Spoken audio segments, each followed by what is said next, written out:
Bob, I know that there's an interesting story.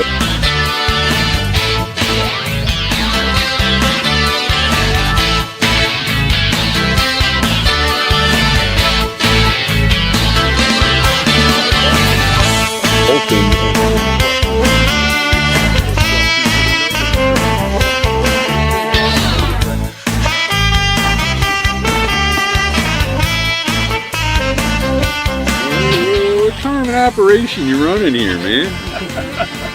All right.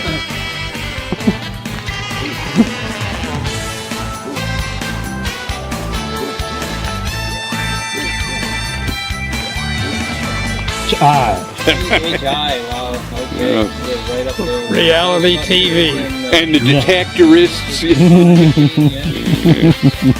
Yes, we're forensic men now, but no. We're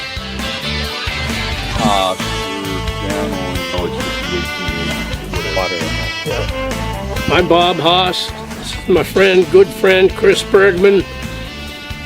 And we are the Westminster Cellar Hole Investigators.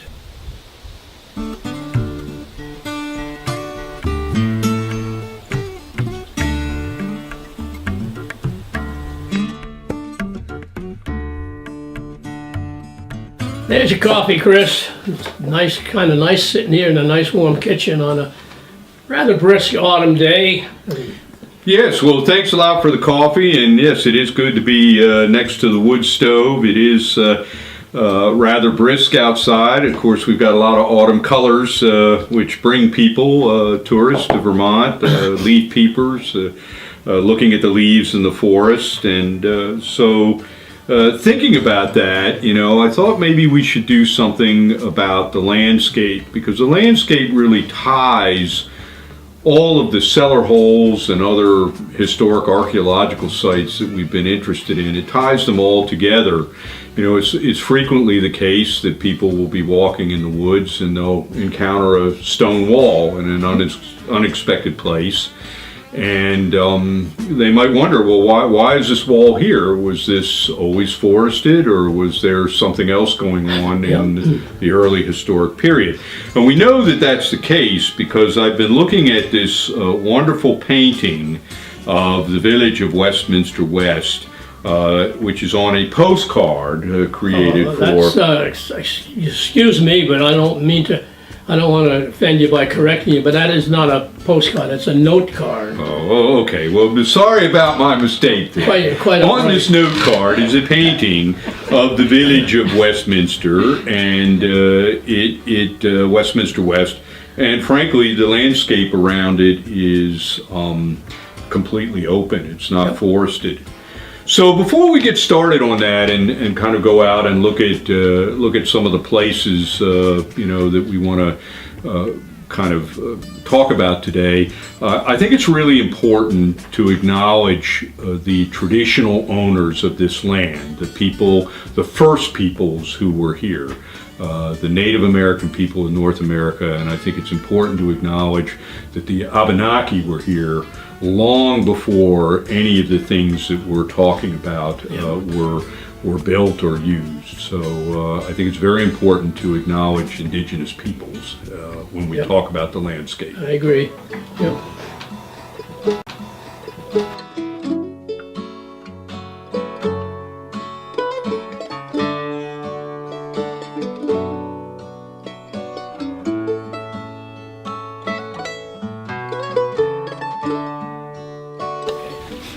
This is my daughter, Jessie Haas.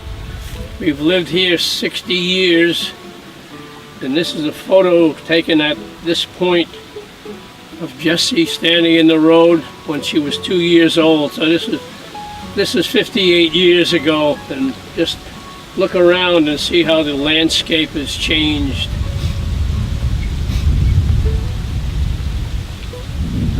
Do you want to talk? Sure. Yeah. So of course I haven't lived here quite 60 years yet. Getting there. But when my grandmother from New York used to come up, we would take walks up. This was a dirt road then, and we used to go on walks. So I would have been what, 3 years old at that point. Well, this is June of 62. 62, so- yeah, I was born in 59. So it's a decent hike for a little kid, I think. But if you look around, what you see over on your right now in the picture was an open field. I don't even remember it being that open, but I do remember that we used to walk down here to look at the cows. It was a local farmer, Ford must have had.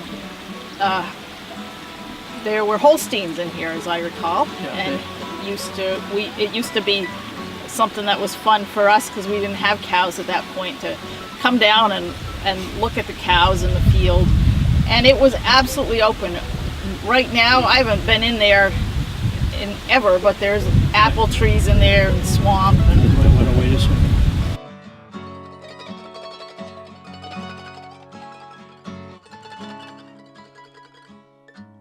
And as you'll notice in the photo, there's no trees along the side of this road. And what's grown up mostly here, unfortunately, is ash trees. So I'm guessing, I don't know how many years it's going to take, but with the emerald ash borer situation coming along, this is likely going to go back maybe to what it looked like in the photo. Oh, it being Vermont, something else will grow up probably, and some of it will be buckthorn. There is a nice little maple standing here that will, I suppose, get freed up when the ash go, and maybe in another 30 years there'll be a great big maple tree, and we'll all think it's been that way forever. Right, so it's a real example of how the landscape has changed around here, and in not all that long a time, in part of a lifetime, it has really altered quite a lot. She wants a little human interest. Oh, human interest. All right, we're scout. Chris and I were scouting out a cellar hole one time, and we were just looking around, and we don't dig for anything. We just want to just leave things just the way they were. But I picked up a brick, and underneath it was a $20 gold piece, and Chris made me put it back. The next day I went back to retrieve it, and it was gone. You think? And what a rotten guy Chris is, but I have to insist on standards for the cellar hole investigator. That didn't really happen.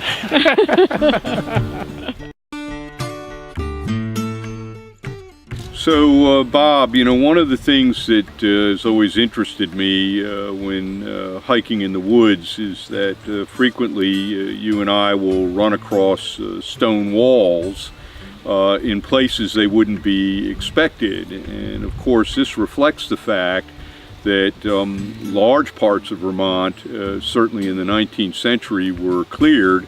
And these walls are the remnants of animal pastures. In Westminster, of course, as we know, the sheep herding was really important, and so some of these fields, as indeed the one we're standing in today, would have been pasturage for sheep. Right, yep. And a lot of times the walls would be a clue to maybe a possible cellar hole in that area. So local farms that were active in the 19th century, what we're seeing is the remnants, frankly, of landscape modification during the historic period, and landscape modification on a large scale, because a lot of people come to Vermont today to see the leaves, like in the autumn we're in right now. And in point of fact, 100 or 150 years ago, certainly even 1962, as in that photo of Jesse out on Patch Road, these areas would not have been woodlots. They would have been open pasture. Exactly, yep. Didn't take long for them to grow up. First you got a little, maybe after the sheep came cattle. And then after cattle were the land was no longer used as pasture for cattle, you had hardack and sumac come in first, and all kinds of brushy stuff, and then probably white birch, and that was gray birch, and then after that other hardwoods like maple oak, ash came in. But 60 years will probably pretty much cover the whole transition.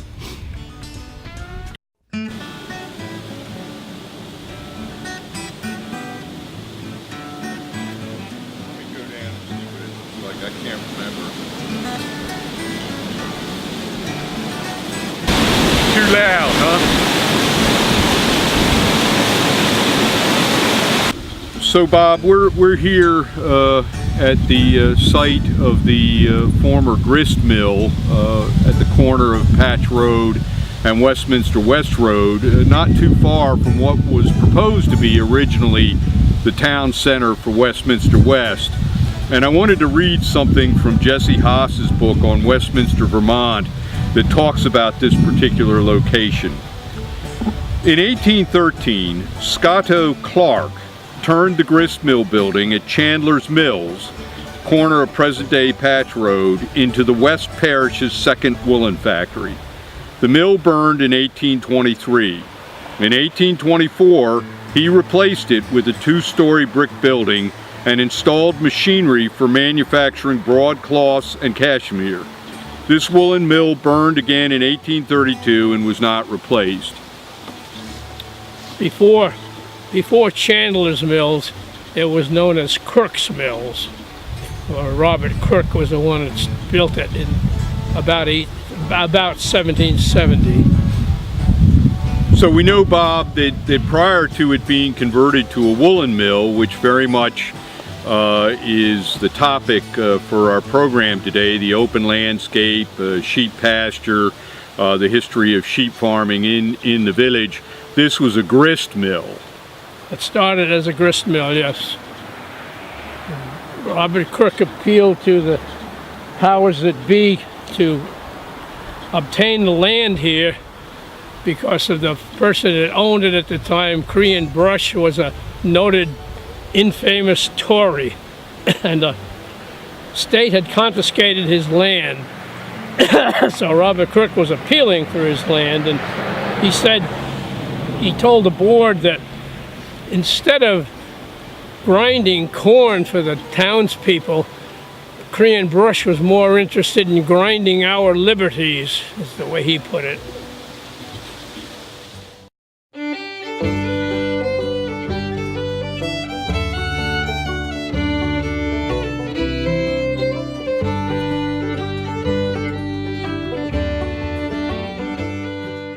One of the interesting things that I see in Jesse Haas's book that sort of caught my interest, particularly when we get to the subject about an open landscape, landscape that's now forested, but not too long ago was pretty open, was the number of livestock recorded in the village. Yep.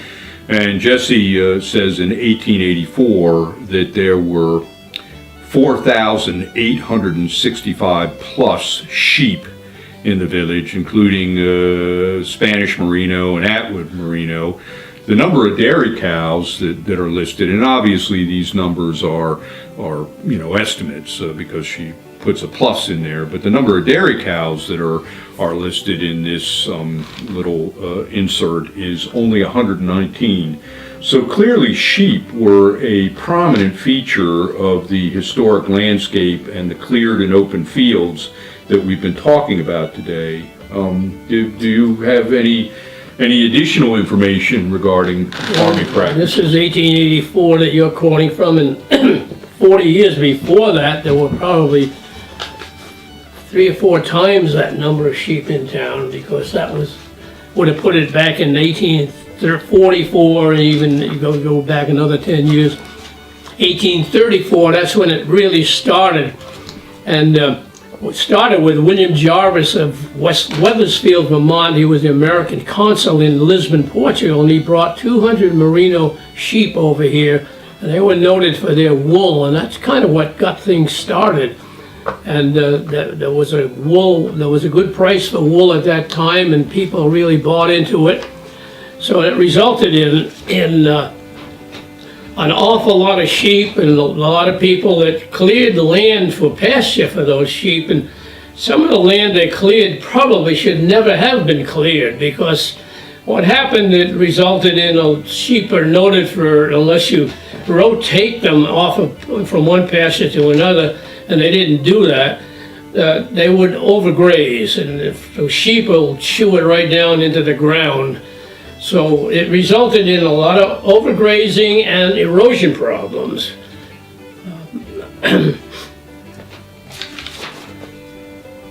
What about who are some of the people that were prominent in the prominent shepherds, sheep herders, sheep farmers in the village? I think we have at least one sort of individual who was quite prominent. George Campbell was quite prominent, and he was the son of a town doctor. Is that correct? Edward Campbell. Edward Campbell. Yep. Yep. And he had quite an operation going, and he was a very successful breeder. He had was it Grimes that won the prize over in Frankfurt? Old Grimes, and in fact, I do have a quote, if we can digress just a little bit, Sure. about George Campbell. Campbell, actually, the Campbell farm was known internationally for fine merino breeding stock. Wool samples from ewes he exhibited at the World's Fair in Hamburg, Germany in 1863 measured between 2/58 and 3.5 inches long. Competing against 1,761 other sheep raisers from all over the world, Campbell received the prizes for first and second best rams and best ewes.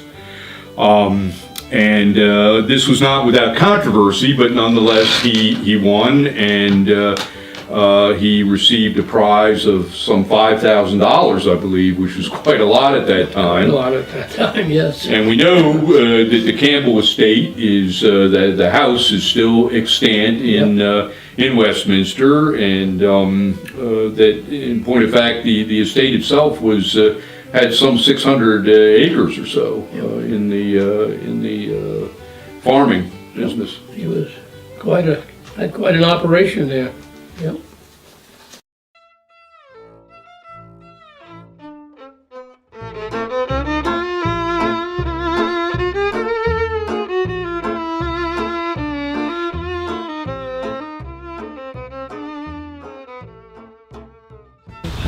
Bob, I have a note card here that your wife Pat gave me, which depicts a painting that's early 19th century in date, and it's a wonderful painting because it really depicts the open landscape surrounding the village. We're standing in front of the church. Maybe you would describe this particular painting. Yes, I will. I'll try to. It was done it's probably like 1850 by a native woman of, I believe she was a Ranny. He lived here in Westminster West Parish, and it went at a Ranny auction of probably 25 years ago, and the Historical Society didn't know about it, and it got sold out of town. We don't even know where it went to, but the person did let us, excuse me, take photographs of it, and that's what that is. And it depicts the church and a pond in Westminster West Village, And the pond was dammed, you said at one point. Yeah, there was a dam that held it back. And it depicts the open landscape in the back of behind the church. Yeah, I mean, this landscape is profoundly open to, looks like agricultural fields and probably pasturage. Pasturage for sheep, yep. For sheep. It really is a remarkable example of how a painting can provide insight into the use of the historic landscape. Exactly, yes. Okay, Bob, one thing I did want to point out about this painting on the note card is that the two buildings that we're standing in front of here are depicted. But what I think is even more interesting is the configuration of the roads on this painting are very accurately depicted. Yeah, oh yes, yeah. And that to me is interesting, is that the person who did this painting Obviously it's not a photograph, it's not an exact image, but it's accurate enough that we can almost work out what buildings are which on this painting based on the alignment of the roads. Yeah. Bob, one thing I noticed in this painting that we've been talking about with the open landscape surrounding the village of West West is the design of the church is depicted very differently in this painting. Why is that? Why? Because this church is comparatively new. The old church burned in 1988 in a bitter cold December night. I think they had an old furnace and something went wrong, and it was pretty well going before the fire department got here. I was on the fire department then, and I remember before we got done there was not an awful lot left of the church, and our hoses were frozen and we were frozen, and it was a mess.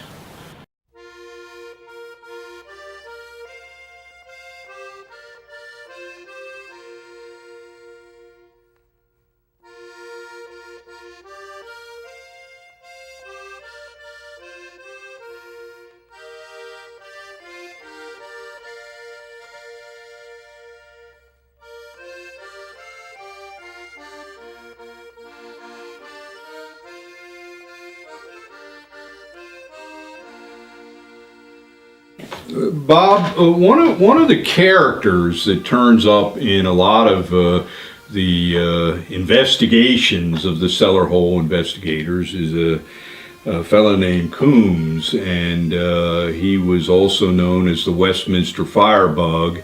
We've talked about him previously in connection with David Majors' farm and some of his other activities that involve torching buildings in the village. I believe there's a connection with George Campbell's property as well. George Campbell, the sheep farmer. He burned that barn, not the one that's there now, but obviously, so that's a replacement. And he burned what they think one of his first acts might have been the schoolhouse over down on the road towards Putney. He burned our neighbor's barn up here, which was then the Drizzlane farm. He burned a number of different buildings, mostly barns. I think now the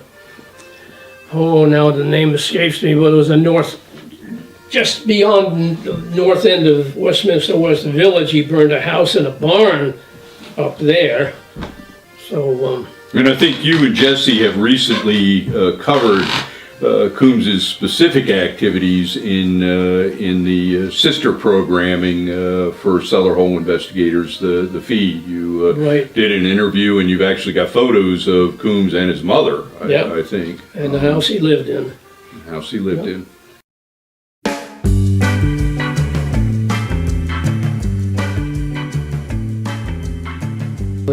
That reminds me of an X-File. You're falling apart on me like this. You're the brains of the operation. What am I going to do if you're not around? If I agree that the note card thing never happened, can you back off? Hands across adversity here. Rod said I wouldn't say anything. What I was about to say, I'm not going to say because we shook hands. Right, there you go. All right. So specifically, what is the question?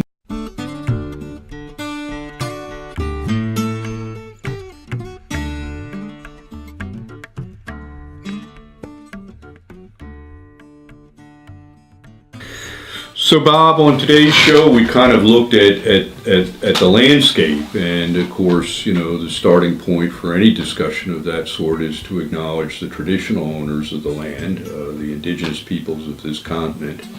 But what we've seen is that these forests were probably, dense and of course very ancient.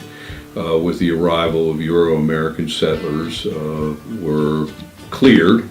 And they were put to agricultural purposes or livestock purposes, and the landscape was opened up quite a bit. We can see that in photos, we can see that in paintings. Of course, in more recent times, these areas have reverted back to forests. So just like a technology is not static, the landscape is not static either. It evolves, it gets used and repurposed and reverts to its original condition. And I think that that's very interesting because people come up to Vermont today, particularly in this season, the autumn, to see all the leaves. And of course, 50 years ago or 100 years ago or 150 years ago, the landscape would have looked very different. And, we've sort of documented that in our photos and paintings. But along with that landscape evolution, there was probably an evolution in what people were doing on that landscape. And so maybe you just offer a few closing words about agricultural practices and livestock in the village. So if we want to see changes in the land, all we got to do is look up the hill back of our house, which was open pasture when we moved here 60 years ago, and now it's forest. 60 years will do it. Especially when the cattle are taken, sheep or cattle, animals that are grazing, it doesn't take long to revert back into woods. And hence we have the beauty that is Vermont today. Yep. I'm Bob Haas. And I'm Chris Bergman. And We are the Westminster Cellar Hole Investigators.